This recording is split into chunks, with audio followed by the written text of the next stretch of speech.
पाचन एवं अवशोषण। तो इसमें हम आहार नाल का अध्ययन करेंगे। पाचन तंत्र, पाचन तंत्र में दो चीजों से मिलकर बना होता है, आहार नाल और सहायक ग्रंथियां। आहार नाल, आहार नाल अग्रभाग में मुख से प्रारंभ होकर पश्च भाग में स्थित गुदा द्वारा बाहर की ओर खुलती है। मुख गुहा में खुलती है। मुख गुहा में दांत होते हैं और पेशीय जीवा होती है। दांत गर्तदंती होते हैं, जिसको गर्तदंती को थीकोडोंट कहते हैं। गर्तदंती दांतों को थीकोडोंट कहते हैं तथा मनुष्य में 2 बार दांत आते हैं। इस व्यवस्था को द्विबार दंती यानी कि अर्थात डिप्लोडोंट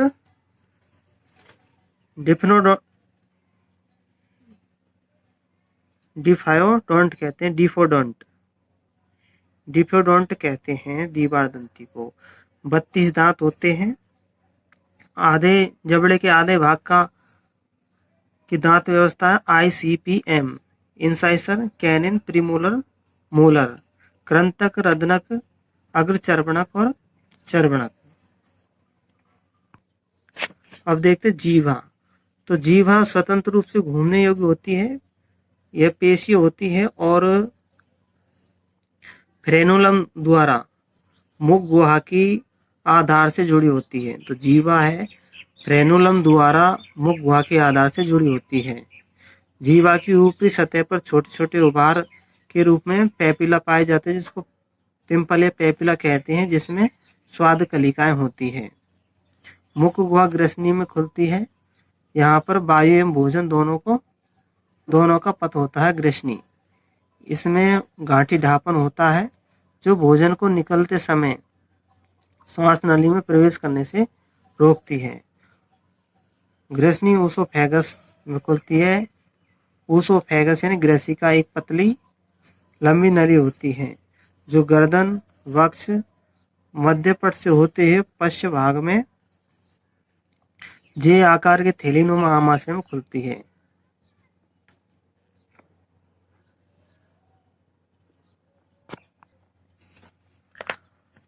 आमाशय और ग्रसिका के संधि स्थल पर पेशी अवरोधनी पाई जाती है, जिससे इसका नियंत्रण होता है। आमाशय गुहा के यानी कि जो देह गुहा के ऊपरी बाएं भाग में स्थित होता है।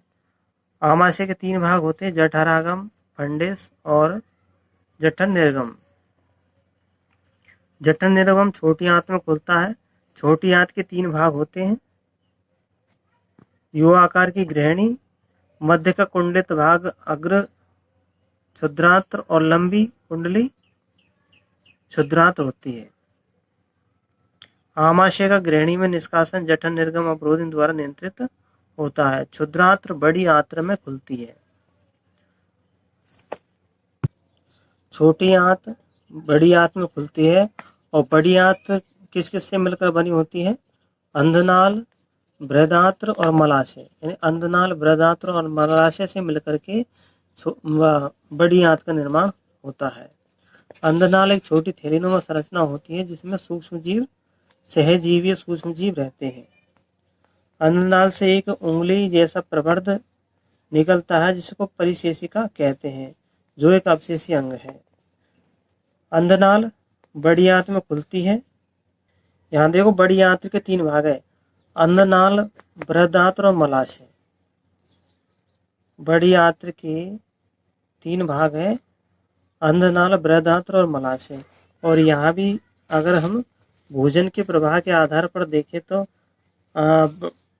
बड़ी आंत के 3 भाग हो जाते हैं, आरोही, अनुप्रस्थ और अवरोही। तो इस तरह से 3 भाग होते हैं और उस तरह से भी 3 भाग होते हैं। अवरोही भाग मलाशय में खुलता है।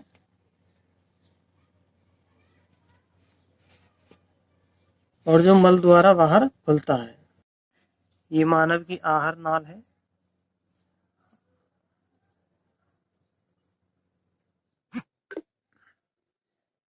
और ये दांतों की व्यवस्था है। और यह आमाशय है।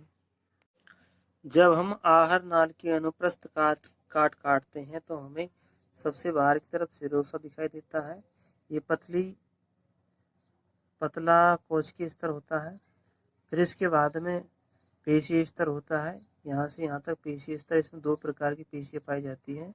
बाहर की तरफ होती है अनुदैर्ध्य पेशियाँ, अंदर की तरफ होती है वर्तुल पेशियाँ, और कहीं कहीं पर तिर्यक पेशियाँ भी पाई जाती हैं। इस पेशीय स्तर को कहते हैं मस्कुलर स्तर। फिर मस्कुलर स्तर के नीचे पाया जाता है सब म्यूकोसा। सब म्यूकोसा में मुलायम संयोजी ऊतक का बना होता है, जिसमें रुधिर, लसिका और तंत्रिकाएं होती हैं। फिर इसके अंदर पाया जाता है म्यूकोसा स्तर पाया जाता है, और जो आहार नाल के जो बीच का खाली स्थान होता है इसको ल्यूमेन कहते हैं। अब म्यूकोसा में क्या, अब जो म्यूकोसा में कुछ उभार पाए जाते हैं, ये उभार सूक्ष्मांकुर का निर्माण करते हैं।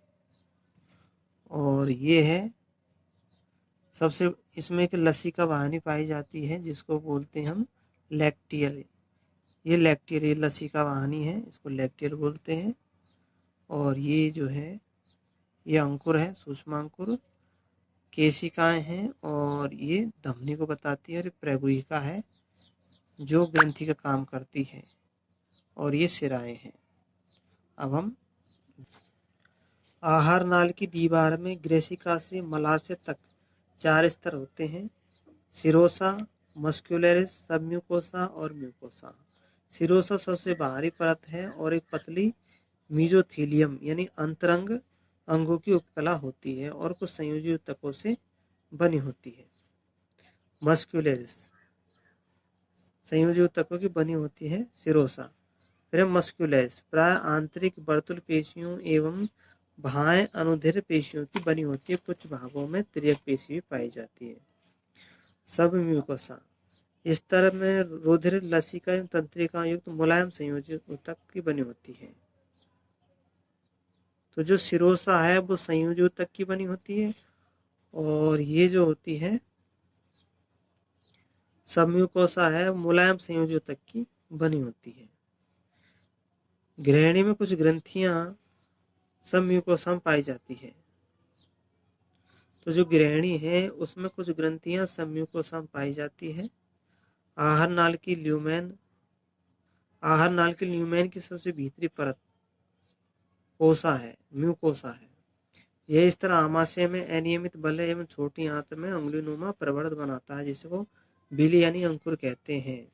अंकुर की सतह पर स्थित कोशिकाओं से असंख्य सूक्ष्म प्रवर्ध निकलते हैं। तो जो अंकुर है वो तो क्या होते हैं, अंगुली के जैसे होते हैं, और जो अंगुली के जैसे होते हैं उस पर छोटी छोटी कोशिकाएं बढ़ करके सूक्ष्मांकुर बनाते हैं, जिसको माइक्रोबिलाई कहते हैं, जिसे ब्रश बॉर्डर कहते हैं। यह रूपांतरण सतही क्षेत्र को अत्यधिक बढ़ा देता है। अंकुरों में केशिकाओं का जाल फैला रहता है और एक बड़ी लसिका वाहिका होती है जिसको हम लैक्टियल कहते हैं। तो कि ये तो क्या है, पूरा का पूरा अंकुर, और ये छोटे छोटे जो दिखाई दे रखे हैं इनको बोलते हैं हम माइक्रोबिलाई। और जो अंकुर में क्या होता है, ये है ग्रंथियां। अब जो म्यूकोसा है, म्यूकोसा की उपकला पर कलश कोशिकाएं होती हैं जो स्नेहन के लिए म्यूकस का स्राव करती है। म्यूकोसा आमाशय और आंत्र में स्थित अंकुरों के आधारों के बीच लीहर कोहन प्रेगुहिका भी कुछ ग्रंथियों का निर्माण करती है। तो जो लीवर कोहन की गुहाएं हैं वो क्या करती है, अंकुरों के आधार में पाई जाती है। ये अंकुरन के आधार में पाई जाती है और ये ग्रंथि का काम करती है। और सभी चारों परतें आहार नाल के विभिन्न भागों में रूपांतरण दर्शाती है। पाचन ग्रंथियां। आहार नाल से संबंधित पाचन ग्रंथियों में लार, यकृत और अग्नाशय ग्रंथियां शामिल हैं। 3 ग्रंथियां शामिल हैं। लार का निर्माण 3 जोड़ी ग्रंथियों द्वारा होता है: पैरोटिड कर्णपूर्व, निचले जबड़े में अधोजंब, और जीवा के नीचे अधोजीवा, जिसको सबलिंगुअल कहते हैं। इन ग्रंथियों से लार मुख गुहा में आती है। यकृत मनुष्य की सबसे बड़ी ग्रंथि है, जिसका वयस्क में भार 1 किलो 200 ग्राम से 1 किलो 500 ग्राम होता है।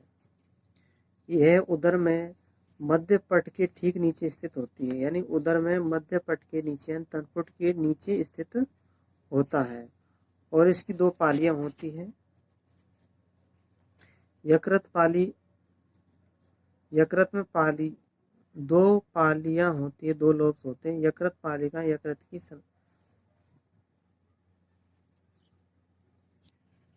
तो यकृत में अनेक पालियां होती हैं जो यकृत की संरचनात्मक और कार्यात्मक इकाई होती है। यकृत में 2 पालियां होती है, एक पाली ये, एक पाली ये। और यकृत की पालिकाएं इनकी संरचनात्मक और क्रियात्मक इकाई होती है। और इनके अंदर जो यकृत कोशिकाएं हैं वो रज्जु की तरह व्यवस्थित रहती है, रस्सी की तरह व्यवस्थित रहती है। प्रत्येक पालिका संयोजी ऊतक की एक पतली परत से ढकी रहती है जिसे ग्लिसन्स कैप्सूल कहते हैं। प्रत्येक पालिका एक पतली परत से ढकी रहती है संयोजी ऊतक की, जिसको हम ग्लिसन्स कैप्सूल कहते हैं। यकृत की कोशिकाओं से पित्त का स्राव होता है जो यकृत नलिका से होते हुए पतली पेशीय थैली यानी कि पित्ताशय में आ जाता है। पित्ताशय में सांद्रित एवं जमा हो जाता है। पित्ताशय की नलिका और यकृत की नलिका पित्ताशय की नलिका यकृत की नलिका से मिलकर एक मूल पित्तवाहिनी बनाती है। यकृत की नलिका और पित्ताशय की नलिका दोनों मिलकर के मूल पित्तवाहिनी बनाती है। पित्ताशय नलिका एवं अग्नाशय नलिका दोनों मिलकर के यकृत अग्नाशय वाहिनी द्वारा ग्रहणी में खुलती है और इस खुलने के स्थान पर एक अवरोधनी पाई जाती है जिसको ओडी अवरोधनी कहते हैं। इसके द्वारा यह नियंत्रित होती है। तो ये पित्तवाहिनी और ये अग्नाशय वाहिनी दोनों मिलती है और यहाँ पर ये ओडी अवरोधनी का काम करती है जहाँ पर ये ग्रहणी में जाती है। अग्नाशय क्या है कि ग्रहणी के बीच में स्थित एक लंबी ग्रंथि होती है। यह 2 प्रकार के स्राव करती है। 2 ग्रंथियां होती है। बाह्यस्रावी ग्रंथि यानी बहिस्रावी भाग से क्षारीय अग्नाशय स्राव निकलता है जिसमें एंजाइम होते हैं, और अंतःस्रावी भाग से इंसुलिन और ग्लूकेगोन हार्मोन का स्राव होता है। तो यहाँ ये हमारा ग्रंथियां हैं